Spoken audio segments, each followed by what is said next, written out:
Well met, everyone. I am Rich the Lich, and today I am going to both destroy and create a world. Let's jump into this. There's a lot of jumble of stuff going on my screen here. So here's the goal. I think you know, if you've watched any of my world building videos, that I've been working on this map here, this world. I'm not feeling it. I'm not very happy with it at all. There's a few parts that are good. So I shouldn't say I'm not happy with it at all. Just the overall, I'm not happy with it. Some of the mountains look pretty good. I think what my problem is just the continent layout was a little haphazard. I was brainstorming and being free with it, but what often happens is it's good to stay in that completely free creative mode without any thought, but as I start to digest it and get into it, the design of a thing, the silhouette, if that doesn't look good, the noodles and the details and all the little fiddly bits aren't going to save a piece. I remember reading a document. You should look for it online. I think I may have mentioned this in one of my previous videos.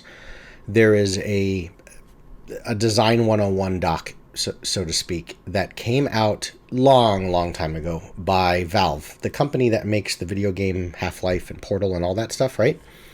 And Valve Software released this document on Team Fortress 2, and it deals with their the outlines of their characters. You know what? Let me see if I can find it. Boom. Here it is. This is called Illustrative Rendering in Team Fortress 2. This thing is pretty damn old, man. I mean, the game itself, Team Fortress 2, is... For Team Fortress 2, the 2007 sequel, okay? So we're talking 12 years old. I've had this for a very long time.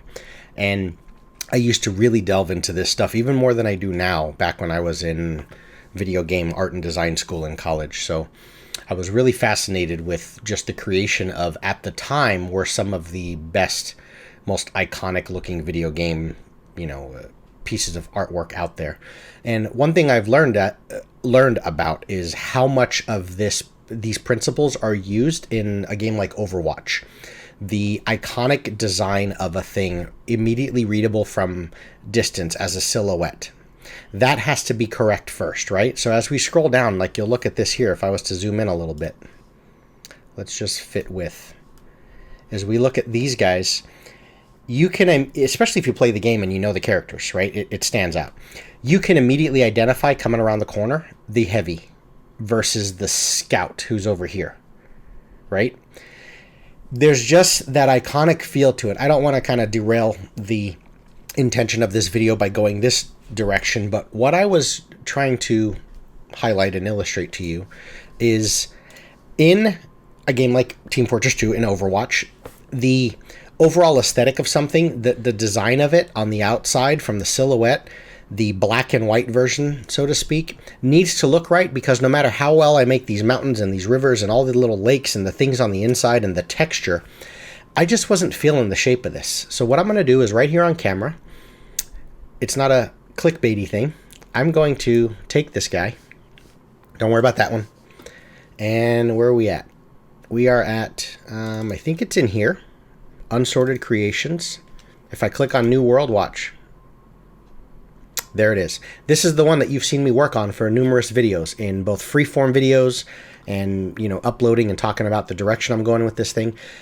The intention of this world map that you see right here, this new world.psd, is to create some cool place for my players eventually in some future campaign to journey forth and do amazing things in. And also, this is supposed to be the backdrop, the setting, the map, in which I will create an entire 200-300 page PDF hardcover book and release this as a 5th edition campaign setting that other prospective DMs out there can run in.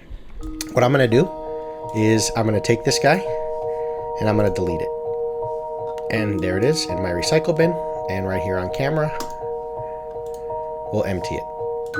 It's gone for good. What's this one? Is this... Okay, see, this is just brainstorming, so that's not the one I worked on, but I'm going to delete that one too. I promise you, I do not have it. I do a lot of backing up. This is a small 15-second tip on those that are doing anything creative. 3 places. Back everything up on your hard drive. or save everything on your hard drive, save that same thing on an external drive, and then the third one is save it on the cloud. Okay, I do not have that map backed up anywhere else, so it's gone. There it is. There's something liberating and freeing. I talked about it a little bit ago where when I was going through art and design school, I remember when I was learning the program 3ds Max, 3D Studio Max, right? It was the main, that and Maya were the two main programs that everyone was creating, World of Warcraft characters and environment art and stuff like that, 3D. And one of the ways we learned it is the assignment was we had to make a toilet, right? Because it had a bunch of details to it, right? You had to create the texture. Does it have that porcelain sort of sheen to it? You had to also create a bunch of curves because not everything is squared and boxy, but yet it's somewhat, it's something familiar. But what he did is every single class we would come in, so we'd go home for homework, work on it, bring it in for class, we'd show it, and then he would have us delete it. Completely delete it. Gone. And this is long ago that the cloud wasn't a thing yet. Obviously there was internet and whatnot, but it was a long time ago. So we would delete it. And then we would, during class, work on the toilet again. And then that night we'd go home and we'd continue working on the toilet, bring it in. And we did this for like 7 classes. So like 2-3 weeks. And you would think, well, that's a cop out for an instructor to just give you a bunch of BS like that and just do the same thing over and over. But the amount of skill that we built, like it was no longer a question, even though I didn't know that that was going to help me on my resume for being an artist. The amount of skill in learning how to make a toilet, just everything, because you start pushing and pulling those polygons and it's the epitome of 10,000 hours of practice, right? So there's something very, very freeing about just deleting those maps because I'm very confident that I can recreate it again. But the other thing it does is I believe very strongly in the creative mind. There is only so much room. And what you need to do is you need to clear that room so that you can allow something else creative, some more imaginative ideas to come back into your head. And while it's lingering and it's sort of on the back burner, that map that I know I didn't like and I wasn't happy with, regardless of spending 10, 12 hours on it, it's going to inhibit my creative ability moving forward. So by getting rid of it and there on camera, I knew I was going to do it. So I had already started clearing it in my head, but I figured I'd make a video and just show you just sort of how freeing creatively that is to get rid of it. And as I said, I can recreate it if I need to. So it's not like, it's not a big deal. And I'm not going to ever look at that time that I spent on it as time lost because I learned something. I learned just how to do a few little new tricks for making mountain ranges and whatnot. But the big reason, or I guess one of the more comforting reasons in why I was okay with ultimately deleting it is I have right here, I'm going to pull them up real quick. I think I've showed these before.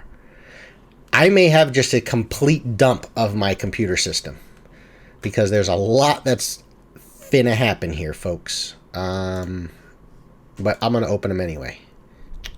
Let's try this one. Let's try this one, this one, this one. Before I left on vacation, I said, hey, you guys want to see one of these maps? You want to see some world building stuff? You may have seen some of these. As you can see here, there's a good, yes, I have multiple iterations of the same type of map, but I have probably a good almost dozen. So look what's popping up. 1. These are huge because whenever I make good maps, I want to make sure I can print them out. So that you're going to notice is a very similar continent or a familiar continent shape. We've got this one. We've got that one. The same thing. There's the previous one that was kind of in green. But different names, different placement of the mountains. Like this one has this sort of ridge line along the left. You'll see that in my current map, which is what I'm planning to use for my world building project, both for video purposes and what I'm planning so far to move forward with and start creating and fleshing out some real content to allow me to make something into a physical book, or a PDF. So we've got these, right?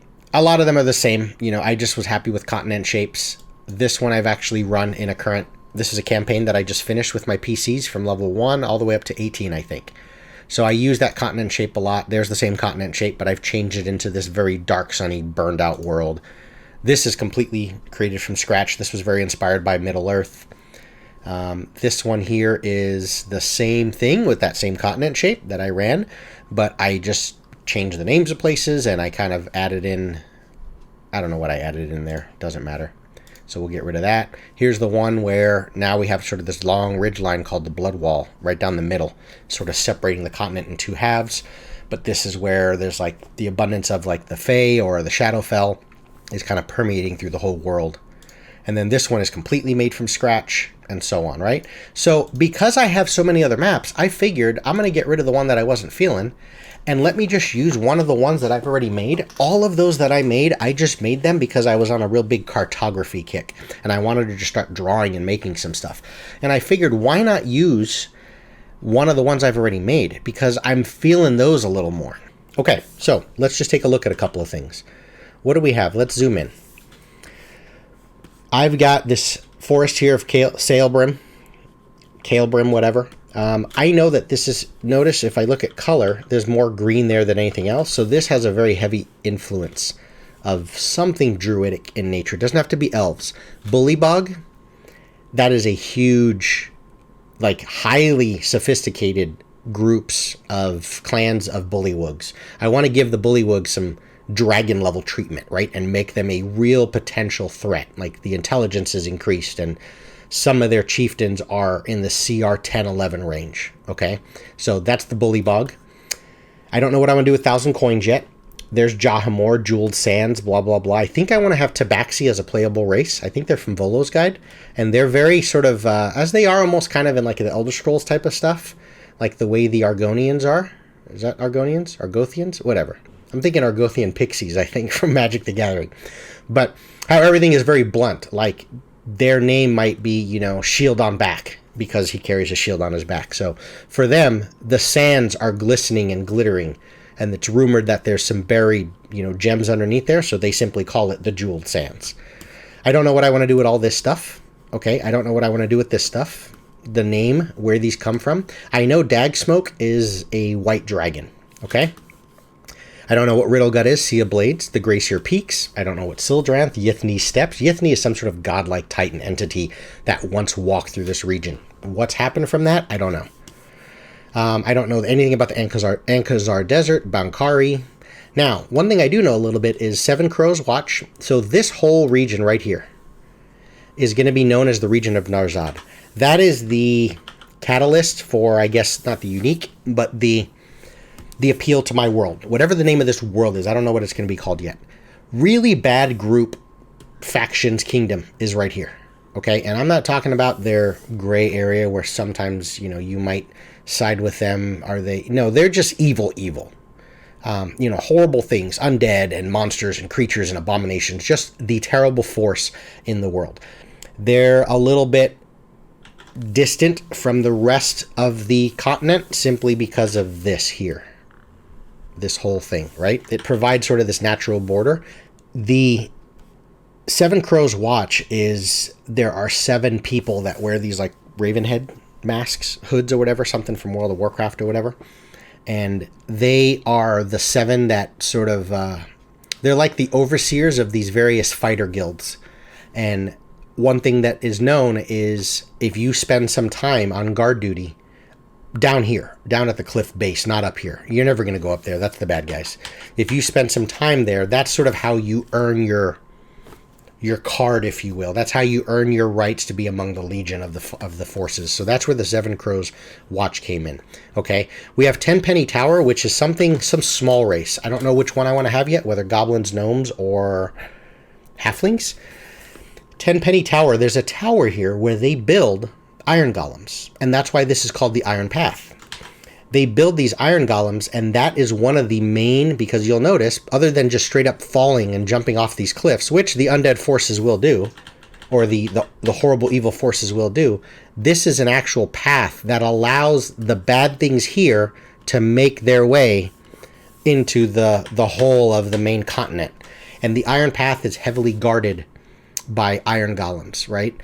And that's kind of where I am with that.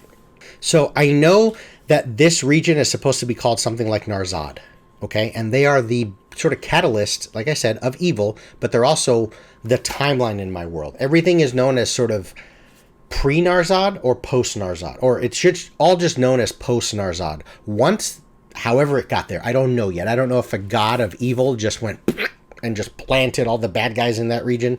Whatever happened, okay? Once the forces of Narzad from the kingdom of Narzad arrived, the whole continent went to shit. Narzad is the force that if you don't destroy that, or you don't fight against it, they will eventually consume the whole of the planet, of the continent, if this is the whole world. So you're fighting against that, but kind of like that philosophical thing. I think it was, I don't know if it's Nietzsche or whoever it is, but, you know, I'm paraphrasing. Be careful when you fight monsters lest you become one yourself, right? There's a point where you can only fight against horrible, nasty things for so long before it just starts to warp and change you, right? So that's the catalyst for where my mind is going so far. Now, last thing I want to show you is I made this idea of this alliance, okay? And Dagsmoke is the white dragon. Kind of along the lines of, yes, Dagsmoke is fighting for the good guys, so to speak, but it's a white dragon, which is typically evil, so can't really be trusted. You have an alliance between the dwarves, which is represented by a hammer, the human empire, which I don't know where they are yet, which is represented by a shield, and then Dagsmoke, which is just represented by the white and the frost. And what I did is I made this map, or not a map. I made this. Check this out. So what I did here, I don't know where a lot of this stuff is going, but one thing you can start doing in world building is as you start throwing things down and you start labeling things and you start creating symbols, even if you don't know where they're going, I'm just doing this creatively and artistically, I can start doing this and it starts asking questions. And that is how I world build. Just start throwing some shit down on paper. Put things in your journal, write things down, do something in Photoshop, just make something. And from that, you will start asking questions of what the hell did I just make? And those answers is what provides you with content, okay? So it says right here, in the year 1 PN, remember what I said, post-Narzad. So this is after the kingdom of like, oh my God, what's over above that, up on that cliffside? What's all the way in the northwest? Horrible, horrible kingdom called the kingdom of Narzad, right? In the year 1 PN, so post-Narzad, this banner was found on the 3rd level of the Greyhelm ruins. I have no idea what the Greyhelm ruins are. No clue. Don't know where they are. It's nowhere on my map, but I now need to create something about the Greyhelm ruins. And you can see that as I start creating sort of that bullet point, right? I can start creating something about the Greyhelm ruins, which might turn into like a little mini module, which I've talked about in my world building videos. It now fuels and gives me something that when you read it in a book, your DM and players might be like, dude, let's do a whole like 3-session adventure in the Greyhelm ruins. Because obviously I also have 3 levels, at least. It was found on the 3rd level. It is the mark of the Alliance, which was founded 9 months prior to this discovery. So about 3 months after Narzad arrived and everyone was like, what the hell just happened? The world just went to shit. The alliance between the hammer of the dwarves, the shield of the humans, and then the white, kind of the frost, of Dagsmoke. The white dragon says, you know what? At some point, I want to have livestock to fly over and eat and consume. And if the forces of Narzad just consume everything, I have no more world to dominate. So I'm going to help you guys for a little bit. But it's represented in a weird way where you have these 3 lines. And that 3rd one is sort of halfway there. Because that's sort of the alliance of Dagsmoke, where it's kind of a half-truce. You know, like it's not a trusting alliance. And that's represented by that. And then I says, the restored version of this banner, seen on the right, hangs in the famed Illcraven Museum. I don't know what Illcraven is either. I don't know what the museum is, and I don't know the significance of it hanging there. What other cool bits are in that museum? But what I've now done is I've now created another bullet point of making a museum, finding a piece of artwork, or hiring an artist to draw the interior of that. Maybe trying myself, although I suck at it. I'm not a good artist. Of creating the interior of the Illcraven Museum. And I've now just created like 11 magic items that the PCs might aspire to achieve or get that are all inside of the Illcraven Museum, okay? And then to the right, we see the doctored up version of it. Look how much cleaner it is. Now you can see the details where the hammer represents the Dwarves Alliance, The overall color and the aesthetic of the blue and the white and the frost, that's represented by Dagsmoke's involvement, the white dragon. And then you have the shield, which is the humans. And then the 3 lines across the top into the shield sort of represent the allegiance of the 3, but you can tell one of them is not at full length because they're not entirely committed. And they know that. It's kind of one of those, well, the dragon is only going to help us as long as it benefits her or him, right? Whatever Dagsmoke or whoever Dagsmoke is. And then here it just says, through the magic of mending and the skill of the artist Delvin Veltru. I don't know who that is either, other than he's an artist. But I now have a bullet point of an NPC I have to create. The original banner, seen on the left, was restored in the year 3PN. So, 3 years post-Narzad.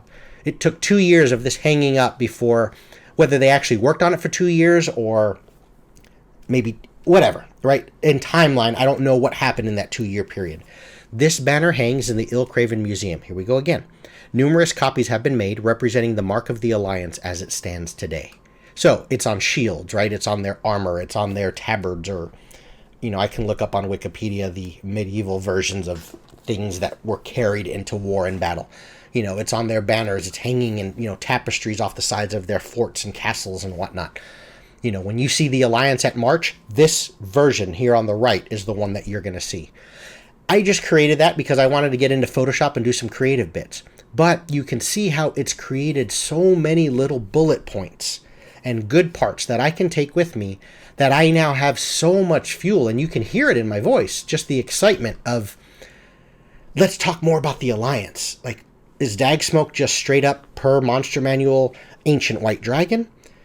What are her wants, goals, fears, ambitions? What are some more details about her? Is there something that the dwarves have some of her younger white dragon children captured, and that's the real reason why she's joined the Allegiance or the Alliance, to help them? But she's made a bargain with the dwarves that if I help you continue, to keep the northern portion, kind of this portion of the Narzad forces at bay, you're going to release my children at some point. Maybe the humans of that Alliance don't even know about that bargain, but there's so many ways that I can go with that. But I've created that part, right? I've created the idea of Illcraven. And if there's a famed museum where, like, an artifact of something that represents the first flag that was ever found of the Alliance, which is the main force that is keeping Narzad from just dominating the world, that means there's some significance to Illcraven. Is that now like what I consider one of my capital cities? Notice it's not on the map. I don't know where the hell it's going to be. But where I place it, if it's the center of art, research and what would be considered in real world, UNESCO World Heritage Site, it's important where I put that. Who is this artist? Is he responsible for something else? And so on and so forth, And I hope that I've kind of just highlighted to you the way my weird-ass mind kind of gets flowing.